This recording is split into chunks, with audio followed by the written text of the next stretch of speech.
আজকেরও প্রথম সলিড শুরু করবে, তো আজকে আমি ওর খাবারে কি দেবো সেটা তোমাদের সাথে শেয়ার করবো, আর এটাও শেয়ার করব ও খাচ্ছে কি খাচ্ছে না। চলো দেখতে থাকো।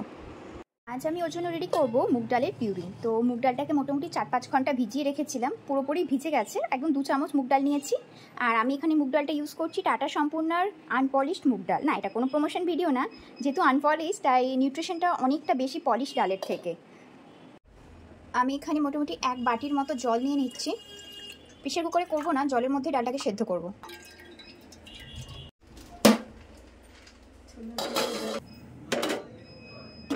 ডালটা এখানে সুন্দরভাবে সেদ্ধ একদম হয়ে গেছে। এবার আমি ব্লেন্ড করব, কারণ ও তো ব্লেন্ড ছাড়া খেতে পারবে না।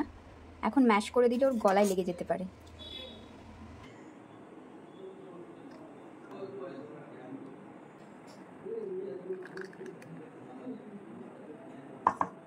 ডালের পিউরি রেডি হয়ে গেছে। এবার এর সঙ্গে আমি 1 ফোঁটা হোমমেড ঘি দিয়ে দেব। এটা অপশনাল, এটা তোমরা দিতেও পারো আবার নাও পারো। খাও খাও খাও খাও খাও খাও খাও খাও খাও খেলো খাও বাবা, খাও খাও টেটি